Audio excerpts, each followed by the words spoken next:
പൊരുത്തപ്പെട്ട അവൻ എന്റെ മരുമകന് കൊടുക്കുകയാണ്, ഒരു പുതിയാപ്പണ്ട അമ്മോഷം കൊടുക്കുകയാണ്, ഹലാലാണ്, അത് ജായിസാണ്, കുഴപ്പമില്ല.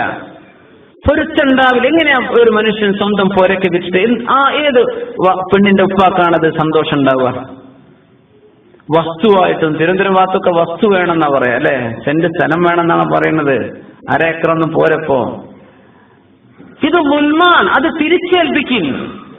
ഒരു മനുഷ്യനെ വിഷമിപ്പിക്കുകയാണ്, ഒരു കുടുംബത്തെ എന്നേക്കും കടക്കാരാക്കി മാറ്റുകയാണ്. എന്തിന്റെ പേരിൽ? നിക്കാഹ് കൊടുത്ത്, അള്ളാഹു സ്വർണം കൊടുത്ത്, വിലമതിക്കുന്ന എന്തെങ്കിലും കൊടുത്ത് സ്വീകരിക്കണം എന്ന് പറഞ്ഞ വലിയൊരു ഇബാദത്തിന് ആ പെണ്ണിന്റെ വാപ്പാന്റെ തലയിലേക്ക് ഒരുപാട് മുൽമിന്റെ ഭാരം നമ്മൾ ചെയ്തു വെക്കുക. എന്നിട്ട് നമ്മൾ ഉഷാറായിട്ട് നടക്കുക. തിരിച്ചു കൊടുക്കണം മുഅ്മിനീങ്ങളെ. ദുൽമാണ്, ദുലാമത്താണ്. നമുക്കിതൊന്നും ബാധകല്ല എന്ന് വിചാരിക്കല്ലിൻ. ദുൽമുകളാണ്. അദ്ദുൽമു ദുലുമാതുൻ യൗമൽ ഖിയാമ. അക്രമം എന്നത് ആഖിറത്തിലേക്ക് വരുമ്പോൾ ഇരുട്ടുകളുടെ കട്ടികളാണെന്ന് റസൂലുള്ളാഹി സ്വല്ലല്ലാഹു അലൈഹി വസല്ലം. അവിടെ നമുക്ക് വെളിച്ചം വേണ്ടേ?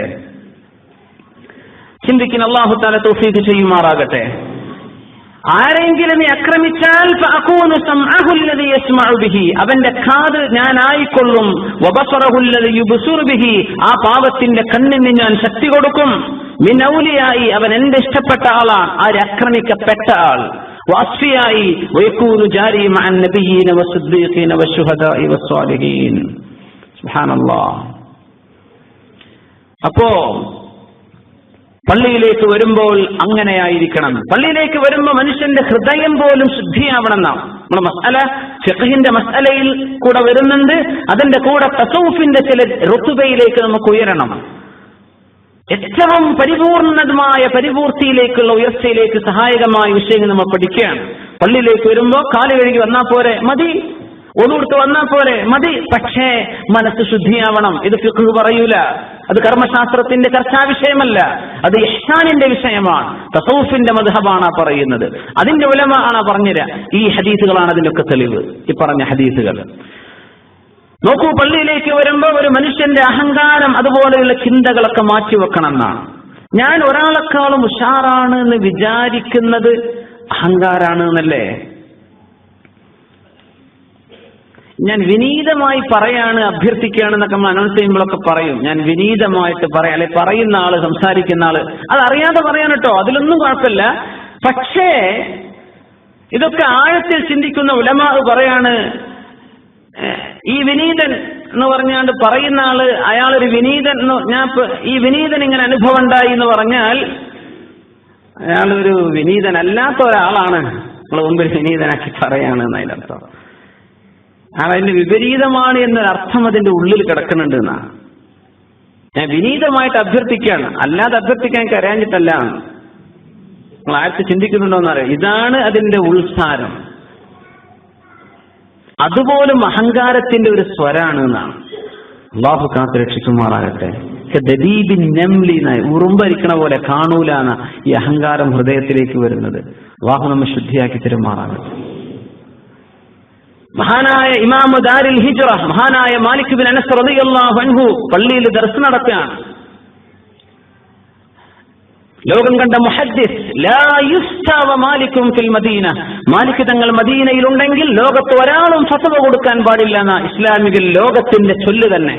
അങ്ങനത്തെ ഇമാം, അഷ്റഫുൽ ഖൽഖ് സല്ലല്ലാഹു അലൈഹി വസല്ലം തങ്ങളുടെ 100ഓളം സ്വഹാബികളെ കണ്ടിട്ടുള്ള ഇമാം, മാലികി മദ്ഹബിന്റെ ഇമാം, മഹാനായ ഇമാം ദാരിൽ ഹിജ്റ മാലിക് ഇബ്നു അനസ് റളിയല്ലാഹു അൻഹു ഇൽമ പഠിപ്പിച്ചുകൊണ്ടിരിക്കുകയാണ്.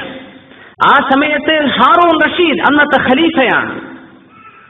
അദ്ദേഹം ഇമാം അവറുകളോട് പറഞ്ഞു, നിങ്ങൾ ഒരാളയച്ചിട്ട് എഴുത്തു മുഖാന്തരം അയച്ചതാണ്, നിങ്ങൾ എന്റെ കൊട്ടാരത്തിലേക്കൊന്ന് വന്ന് എനിക്ക് കുറച്ച് ഹദീസ് ക്ലാസ്സൊക്കെ ഒന്ന് പഠിപ്പിച്ചു തരുമോ? എനിക്ക് ലേശം ഇൽമ പഠിക്കാൻ താല്പര്യമുണ്ട്. ഇമാം മാലിക് ബിൻ അനസ് റളിയല്ലാഹു അൻഹുവിനോട് ചോദിക്കാണ്, നിങ്ങൾ എന്റെ പുരക്കൊന്ന് വരുമോ, എന്റെ കൊട്ടാരത്തിലേക്കൊന്ന് വരുമോ? വിളിച്ചാ ചാടാൻ നിൽക്കാം നമ്മളൊക്കെ. അങ്ങനെ ഒരു ഖലീഫിന്റെ ഒരു ഭരണാധികാരിയുടെ വീട്ടിലേക്ക് ഒരു ക്ഷണം കിട്ടിയാൽ എന്താണ് ഇമാമുമാർ ചെയ്യുന്നത്? ബഹുമാനപ്പെട്ടവർ ശഫവിയ്യൻ ഒരു ഓറൽ മറുപടി പറഞ്ഞു വിട്ടു. എന്താ പറഞ്ഞത്? അൽ ഇൽമു യുഅ്താ വലാ യഅതി, ഇൽമ് അതിന്റെ അടുത്തേക്ക് അങ്ങോട്ട് ചെല്ലുകയാണ് വേണ്ടത്, ഇൽമ് ഇങ്ങോട്ട് വരൂല. സുബ്ഹാനല്ലാഹ്. ഇൽമിന്റെ അടുത്തേക്ക് അങ്ങോട്ട് ചെല്ലണം, ഇൽമ് ഇങ്ങോട്ട് വരില്ല. ഖലീഫ ഹാറൂൻ റഷീദ് നല്ല മനുഷ്യനായിരുന്നു. അദ്ദേഹം അതുകൊണ്ട് തന്നെ പറഞ്ഞു, കുഴപ്പമില്ല, ഞാൻ വരുന്നു, ഞാൻ വരാം, ഞാൻ പള്ളിയിലേക്ക് വരികയാണെന്ന് പറഞ്ഞ് തിരിച്ചയച്ചു. മറുപടി, ഓക്കെ, പള്ളിയിലേക്ക് വരാം. മാലിക് റളിയല്ലാഹു അൻഹു അടുത്ത മറുപടി, പള്ളിയിലേക്ക് വരികയാണെങ്കിൽ ഇത് പള്ളിയാണ്.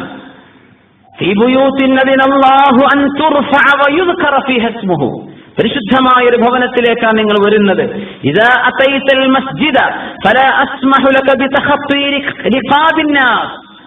ജനങ്ങൾ എന്റെ സദസ്സിലിരിക്കുന്ന മജ്ലിസിലുള്ള ആളുകൾ അവരിയ്ക്കുമ്പോ പള്ളിയിലേക്ക് വരുമ്പോ കാൽ തോളിലൂടെ ചവിട്ടിയിട്ട് വരരുത് കേട്ടോ എന്ന് മാലിക് റളിയല്ലാഹു തആല മറുപടി പറഞ്ഞയച്ചു. പള്ളിയിലേക്ക് വരികയാണെങ്കിൽ ഫലാ അസ്മഹു ലക, എന്താണ് പ്രയോഗം? അള്ളാഹുവിന്റെ പള്ളിയിലേക്ക് വരുമ്പോൾ നിങ്ങൾ ഖലീഫയാണ്, വലിയ ആളാണിതെന്ന് പറഞ്ഞേക്കരുത്. മുഅ്മിനീങ്ങളായ ആളുകൾ ഇരിക്കുമ്പോ അവരുടെ തോളിലൂടെ ചവിട്ടിക്കടന്നു പോകരുത്. വെള്ളിയാഴ്ച ദിവസത്തിന്റെ അദബിൽ പറഞ്ഞതാണത്.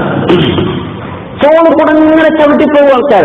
ഓടുന്ന ആളുകൾക്ക് മുസാഫ് ഉണ്ടാവും, അദ്ദേഹത്തിന്റെ കാലിലും ഡ്രസ്സിലും ചവിട്ടുന്നുണ്ടാവും. ഇതൊന്നും നോക്കാതെ മുമ്പിൽ സ്ഥലമുണ്ട്, ശരിയാണ്, പക്ഷേ ബുദ്ധിമുട്ടാക്കാതെ മെല്ലെ പോണം. ഒന്ന് വെയിറ്റ് ചെയ്തിട്ട് ഒരു ഇഖാമത്തിന്റെ നേരത്തോ വാങ്കിന്റെ നേരത്തോ എഴുന്നേൽക്കുമ്പോൾ അങ്ങോട്ട് മാറി നിൽക്കാം, ഏറ്റവും നല്ലതാണ്. ഫിഖ് പറയും, നിങ്ങൾ കടന്നേക്കും, മുമ്പിൽ ഒരു ഫുർജത്തുണ്ടെങ്കിൽ അങ്ങോട്ട് കയറിയിരിക്കാം. പക്ഷെ അതിന്റെ അദബെന്താണ്? ഒരു മുഅ്മിനായ മനുഷ്യനും പ്രയാസം വരാൻ പാടില്ല. തോളിൽ ചവിട്ടി പോകരുത്. പള്ളിന്റെ അച്ചടക്കത്തിൽ പറഞ്ഞതാണ്. അവസാനം വരും ജുമാക്ക്, എന്നിട്ട് ഒന്നാമത്തെ സഫിലേക്ക് പോകണം. സലാം പെട്ടി അവൻ ആദ്യം ഇറങ്ങും വേണം. ഇതാണ് ഭയങ്കര തമാശ. സുബ്ഹാനല്ലാഹ്. ഖുത്ബ തുടങ്ങി രണ്ടാം ഖുത്ബന്റെ നേരത്തായിരിക്കും വരിക. അത് ട്രൗസർ കീഞ്ഞ് ചാടിയിട്ടും ചാടാതെയും, ഉറങ്ങുമ്പൊട്ട കുപ്പായായിട്ടും അല്ലാതെയും, വൃത്തി ഉണ്ടായിട്ടും ഇല്ലാതെയും ഒന്നിരിക്കെ ഒന്നാമത്തെ സഫ് വരെ നടക്കും. ഇമാം ഖതീബ് ഖുത്ബ ചെയ്തുകൊണ്ടിരിക്കുകയാണ്. മുഴുവൻ ആളുകളും ഇയാളെ കാണുകയാണ്. എന്തെങ്കിലും തലയിലെ മുടിയുടെ സ്റ്റൈലോ അദ്ദേഹത്തിന്റെ ടീഷർട്ട് വന്നാല് പിക്ചറോ 4 എഴുത്തോ ട്രൗസറിന്റെ എന്തെങ്കിലും ചില, ഇതൊക്കെ മനുഷ്യന്മാർ ശ്രദ്ധിക്കാൻ, ശ്രദ്ധ പോവാൻ. ഖുത്ബ നിർവഹിക്കുമ്പോൾ ദിക്ർ എല്ലാം പാടില്ല എന്നാ, ഖുർആൻ ഓതാൻ പാടില്ല എന്നാ ജുമുഅ ഖുത്ബ നടക്കുമ്പോ. നമ്മളെന്താ മനസ്സിലാക്കുന്നത്? അത്ര പവിത്രമായ ഒരു ഇബാദത്ത് ചെയ്യുമ്പോൾ കളങ്കപ്പെടുത്ത അങ്ങനെ നടന്നു ചെന്ന് അവിടെ പോയിരിക്കും. എന്നാ പിന്നെ നിസ്കാരം കഴിഞ്ഞാൽ കുറച്ചു നേരം ദിക്റും സ്വലാത്തും ദുആവും ഒക്കെ ചൊല്ലിയിട്ട് പോന്നാ പോലെ, ഇല്ല, സലാം വീട്ടിയേക്ക് അയാൾ എഴുന്നേൽക്കൽ തുടങ്ങും. സുബ്ഹാനല്ലാഹ്. മുഅ്മിനീങ്ങൾ ശ്രദ്ധിക്കണം, മസ്ജിദിന്റെ ആദാബുകൾ പാലിക്കണം. മുഅ്മിനീങ്ങൾക്ക് ബുദ്ധിമുട്ടുണ്ടാക്കാൻ പാടില്ല, എവിടെയും പാടില്ല. ഹറമിൽ ചെന്നാൽ, കഅബാലയത്തിനടുത്ത് ചെന്നാൽ പോലും അൽ ഹജറുൽ അസ്വദ് യമീനുല്ലാഹി ഫീ അർളി. മഹാനായ അഹ്മദ് ഇബ്നു ഹംബൽ റളിയല്ലാഹു അൻഹു പറഞ്ഞു, ഹജറുൽ അസ്വദ് എന്ന കല്ല് അല്ലാഹുവിന്റെ വലം കൈയാണെന്ന അർത്ഥത്തിലാണ് ഹദീസ്. അള്ളാന്റെ വലം കൈയാണെന്നല്ല പറഞ്ഞതിനർത്ഥം. ഒരു രാജാവിന്റെ മുമ്പിലേക്ക് ചെന്നാൽ ആ രാജാവിന്റെ തിരുസന്നിധാനത്തിലേക്ക് എത്താൻ ഭാഗ്യം കിട്ടിയാൽ ആ രാജാവിന്റെ വലത് കൈ ചുംബിക്കാൻ ഒരു അവസരം കൊടുക്കും. അത് ഏറ്റവും വലിയ സൗഭാഗ്യമാണ്. അള്ളാന്റെ ഭൂമിയിൽ അതിനൊരു അവസരം കിട്ടുന്നത് ഹജറുൽ അസ്വദ് കൊണ്ടാണെന്ന് അഷ്റഫുൽ ഖൽഖ് സ്വല്ലല്ലാഹു അലൈഹി വസല്ലം. എന്നാൽ ഏതെങ്കിലും ഒരു മുസ്ലിമായ ആണിനെയോ പെണ്ണിനെയോ ഒന്ന് തള്ളിയിട്ടോ ഉന്തിയിട്ടോ ഹജറുൽ അസ്വദിലേക്ക് ചെന്നാൽ ഫഹുവ ഹറാമുൻ ഖത്അൻ, നിസ്സംശയം അച്ചെയ്ത പണി ഹറാമാണ്. വിവരമില്ലാത്ത ഒരുപാട് ആൾ അവിടെ തിരക്കുന്നുണ്ട്, പല രാജ്യക്കാരും. നമ്മൾ തിരക്കാൻ പോവല്ല, സമയല്ലേ. അള്ളാഹുവിനറിയാൻ നമ്മുടെ നിയ്യത്ത്. പടച്ചോനെ, സൗകര്യപ്പെട്ടാലൊന്ന് മുത്തണമെന്ന് കൊതിയുണ്ട് പടച്ചോനെ, പക്ഷെ എനിക്ക് തിരക്കാൻ പറ്റില്ലല്ലോ. ബിസ്മില്ലാഹി അല്ലാഹു അക്ബർ എന്ന കല്ലിലേക്ക് നോക്കിയിട്ട് കൈ ചുംബിക്കാൻ മതി. ആ ചെന്ന് ചുംബിച്ചതിന്റെ കൂലി അള്ളാഹു തരും. തിരക്കാൻ പാടില്ല, ഹറാമാണ് അവിടെ തിരക്കൽ. എവിടെയാണ് ഈ തിരക്കണത്? അള്ളാഹിന്റെ കഅബത്തിന്റെ മുമ്പിൽ. എവിടെയാണത്? മസ്ജിദുൽ ഹറാമിൽ. നമ്മൾ വിചാരിക്കും വലിയ പുണ്യം നമ്മൾ ചെയ്യുന്നത്. അദബ് നമ്മൾ മനസ്സിലാക്കണം. എന്താണ് പള്ളിയുടെ അദബ്? ഒരാളെയും ബുദ്ധിമുട്ടാക്കാൻ പാടില്ല, ഒരാളെയും പ്രയാസപ്പെടുത്താൻ വേണ്ടി പാടില്ല. നടന്നു പോകുമ്പോ മറ്റുള്ളവന്റെ കാലും മേലോ വിരലും മേലോ ചവിട്ടരുത്. ആരും ഇഷ്ടപ്പെടുന്നില്ല. അള്ളാഹിന്റെ പള്ളിയിൽ, അള്ളാഹുവിന്റെ ഫീ ബുയൂത്തിൻ, ആ പ്രയോഗം നോക്കണം. എന്താണ് ബൈത്ത് എന്ന് പറഞ്ഞാൽ? ഒരാളുടെ സ്വകാര്യതയുടെ സ്ഥലമാണ് ബൈത്ത് എന്ന് പറഞ്ഞാൽ. വീട് നമ്മൾ പറയും, നമ്മൾ മുഴുവൻ സമയം അങ്ങാടിയിലാണോ? അല്ല, കുറെ നേരം കഴിഞ്ഞാൽ നമ്മൾ വീട്ടിലേക്ക് വരണം, അല്ലേ? ജോലി സ്ഥലത്താണോ 24 മണിക്കൂറും? അല്ല, നമുക്ക് വീട്ടിലേക്ക് വരണം. എന്തേ വീട്ടിലേക്ക് വരുന്നത്? അവിടെ നമുക്ക് സ്വസ്ഥതയുണ്ട്, ഇത് എന്റെ സ്ഥലമാണ്, അവിടെ നിനക്ക് വിശ്രമുണ്ട്, നാളത്തേക്ക് ഒരുങ്ങാനുള്ള ആശ്വാസം. നോക്കാം, ആ ഒരു സ്വകാര്യത കിട്ടുന്ന വീടിനാണ് ബൈത്ത് എന്ന് പറയാ. അള്ളാഹുവിന്റെ തിരുസന്നിധാനത്തിലാണ് നീ നിൽക്കുന്നത്. ഇത് പൊതുസ്ഥലമായിട്ട് വിചാരിക്കല്ല, എല്ലാവർക്കും വരാം, പക്ഷെ എല്ലാവർക്കും കിട്ടേണ്ട ഒരു സ്വകാര്യത, ഒരു പ്രൈവസി അള്ളാഹുവിന്റെ പള്ളിയിലുണ്ട്. സുബ്ഹാനല്ലാഹ്. അല്ലാഹു തആല നമുക്ക് അതിന്റെ പുണ്യം നഷ്ടപ്പെടാതിരിക്കാൻ തൗഫീഖ് ചെയ്യുമാറാകട്ടെ.